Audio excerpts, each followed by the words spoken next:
If you were told that a single choice could cost you your house, your children, your reputation, and your peace of mind, you would probably say you'd never make that choice. And yet, every single day, thousands of people, good people, successful people, and family people do exactly that. Why does the human brain choose a temporary spark over a lifetime of security? Is it a lack of love? Or is it something much deeper, wired into our very DNA? Today, we aren't going to talk about good or bad people. We are going to talk about the psychological short circuits that lead to infidelity, the hidden patterns of the validation trap, and the hard truth about why "I love you" is sometimes not enough to keep a person faithful. I'm not here to impress the crowd. I'm here for that person that is quietly rebuilding their lives brick by brick. I'm here to break down the psychology most people ignore. If you're someone who wants to understand patterns instead of repeating them, you belong here. Subscribe if you value clarity over ego. Drop a comment and bring your perspective. Strong conversations build stronger minds. No blame, no bitterness, just awareness, discipline, and growth.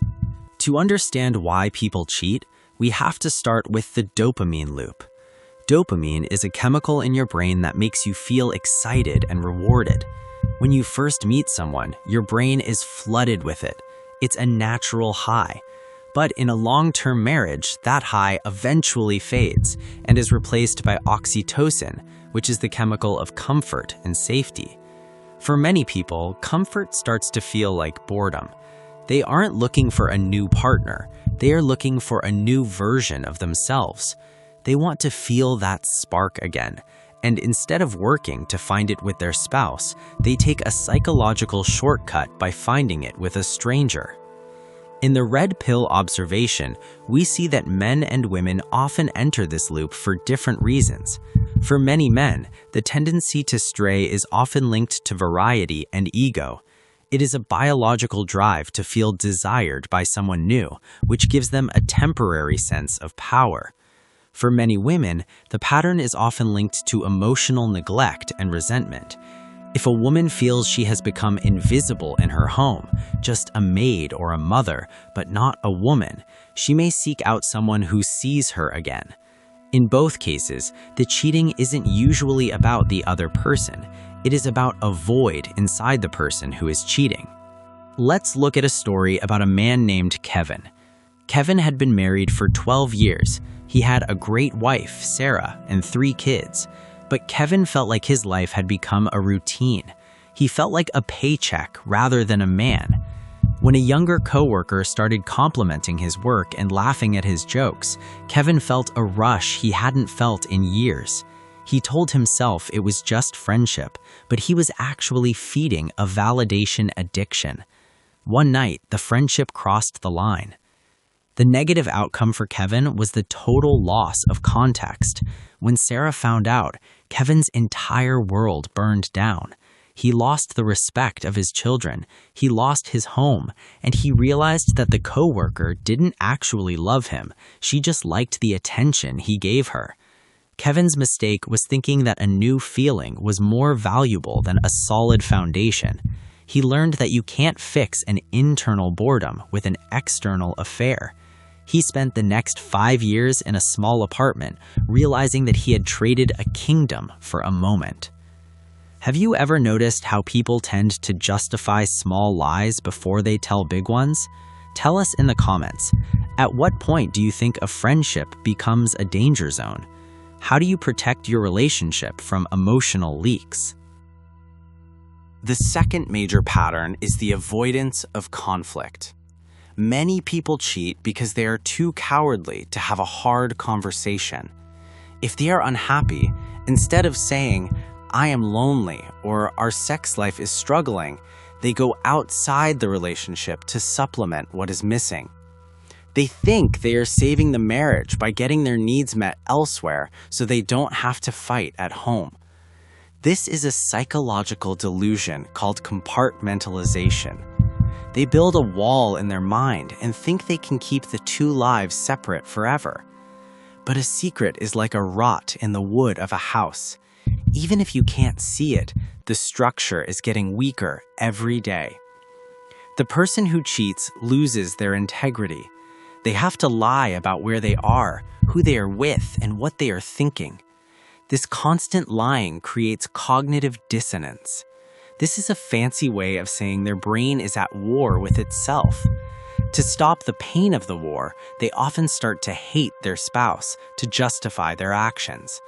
They tell themselves, "My spouse is mean," or "they don't understand me anyway," just so they can feel like the good guy again. Now, let's look at a story of growth. A woman named Laura. Laura felt very lonely in her marriage.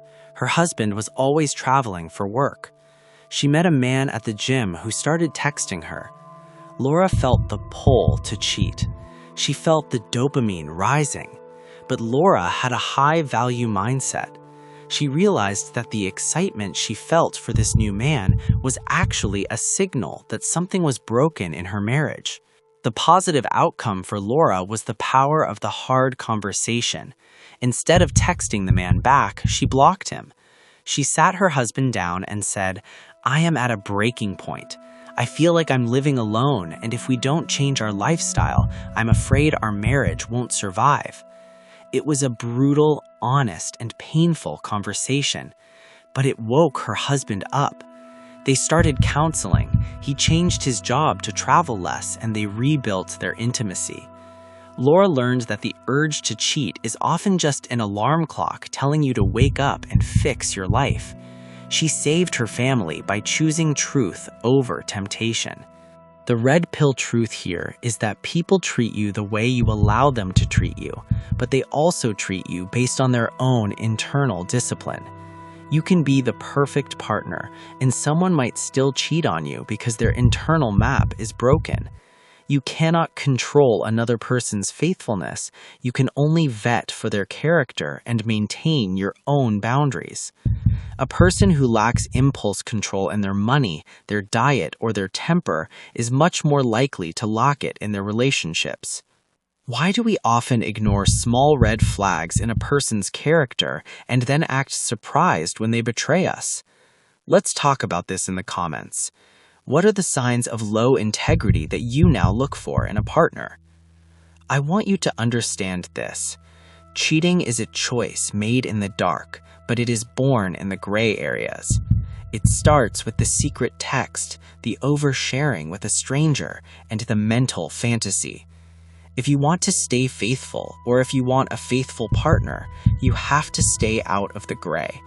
You have to value honor more than you value happiness, because happiness comes and goes, but character is forever. To master the next chapter after betrayal, or to prevent it from ever happening again, you must understand the architecture of integrity and the difference between a mistake and a pattern. In the aftermath of cheating, the most common question is, can I ever trust them again? But the more important question is, are they a person who is capable of change, or are they a person who is fundamentally wired for deception? There is a massive psychological gap between someone who tripped over their own ego once and someone who uses people like tools to fill an empty heart.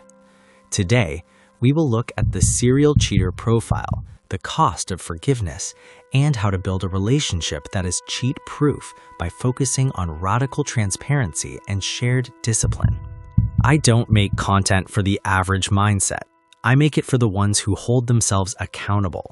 If you're someone who values clarity over conflict, this channel is for you. Subscribe if you want more psychology-driven breakdowns like this. Add your thoughts in the comments. Thoughtful conversations are always welcome here. Understanding first, judgment later. The third pillar of this analysis is the profile of the serial cheater. In psychology, we often see a pattern of narcissistic tendencies in people who cheat over and over again. These individuals don't cheat because they are unhappy with you. They cheat because they have a permanent hunger for attention. They need to see themselves reflected in new eyes to feel alive. They don't have empathy, which is the ability to feel your pain. They only have strategy. They know how to say the right things to get back into your house, but they never actually change their internal software. If you are with a serial cheater, you are not in a relationship, you are in a cycle. They will cheat, get caught, cry, promise the moon, and then wait for the dust to settle before they do it again. They count on your kindness and your fear of being alone to keep the cycle going. In the red pill world, we call this betatization through betrayal. They break your spirit so much that you stop complaining, and then they have exactly what they want, a safe home and a secret life. To move forward, you have to realize that you cannot love a serial cheater into being a loyal person. Loyalty is a self-chosen discipline, not a reward you give someone for being nice to you. Let's look at a story about a woman named Claire. Claire was married to a man named Stephen. Stephen cheated 3 times in 10 years. Every time, Claire stayed because Stephen was a great father and a good provider. Stephen would go to church, cry on his knees, and tell Claire she was the only woman he ever truly loved. Claire wanted to believe him. She thought her forgiveness was a sign of her strength. The negative outcome for Claire was the death of the spirit. By the 3rd time, Claire realized she didn't even recognize herself in the mirror. She was always checking his phone, always tracking his car, and always living in a state of high cortisol, the stress hormone. She realized that Stephen wasn't making mistakes, he was living his truth. His truth was that he valued variety more than Claire. Claire finally left, but she had lost 10 years of her youth trying to save a man who didn't want to be saved. She learned that forgiveness without change is just permission. Have you ever given someone a second chance only to have them throw it back in your face? Tell us in the comments what was the moment you realized that once a cheater, always a cheater was actually true for that specific person. The 4th pillar is the affair fog and the road to real recovery. When someone cheats, they often enter a state of delusion where they think the new person is the one and their spouse is the enemy. This is caused by a massive dopamine spike. If the relationship is going to be saved, the cheater has to go through a chemical detox. They have to cut off all contact with the third party. No emails, no goodbye texts, nothing. If they are not willing to do total silence, they are not remorseful, they are just negotiating. For a relationship to survive, there must be radical transparency. This means the person who cheated gives up their right to privacy for a season. They share passwords, they share locations, and they answer every single question, no matter how painful, without getting defensive. Defensive behavior is a sign that the ego is still in charge. True recovery only happens when the ego dies and accountability takes its place. This is a very hard road, and most couples don't make it because the person who cheated gets tired of being guilty before the person who was betrayed is finished being hurt. Now let's look at a story of growth, a man named Mark. Mark discovered his wife had a brief emotional affair with an old boyfriend online. Mark was devastated, but instead of just moving on, he and his wife, Jennifer, decided to do the deep work. Jennifer didn't make excuses. She didn't say, "But you were working too much." She said, "I was weak, I was selfish, and I broke our trust." She gave Mark her phone for 6 months. She deleted her social media. She showed up every day with action. The positive outcome for Mark and Jennifer was the new marriage. They realized the old marriage was dead, and it had to die because it was the marriage where the cheating was possible. They built a new marriage based on extreme honesty. They started talking about their dark thoughts, their temptations, and their needs before they became problems.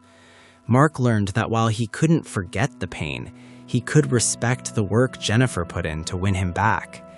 They learned that a broken vessel that is repaired correctly can sometimes be stronger than one that was never tested. The red pill truth is that trust is a gift you give yourself, but it is a debt your partner must pay back. You should never force yourself to trust someone again. Trust is the natural result of consistent, honest behavior over a long period of time. If you are a man or a woman who has been betrayed, your only job is to stay objective. Watch their hands, not their lips. People lie with their words, but they always tell the truth with their patterns. Why do we find it so hard to believe what people show us and so easy to believe what they tell us?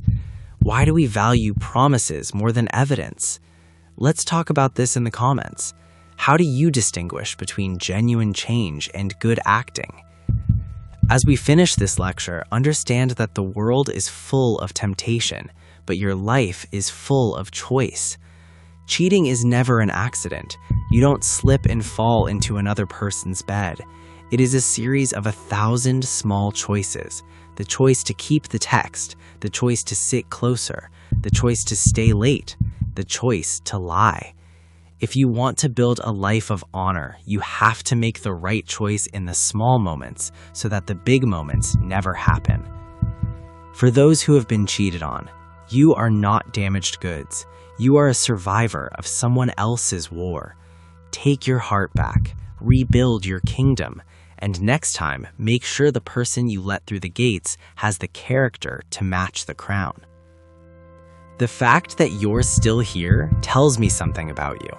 You don't shy away from uncomfortable truths.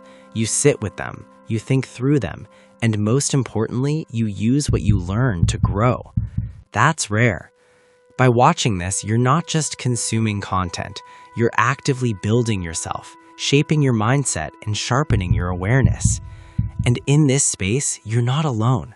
There's a community of people committed to understanding behavior, setting boundaries, and improving themselves. If this video gave you insight, clarity, or even a small shift in perspective, subscribe and stay part of this journey.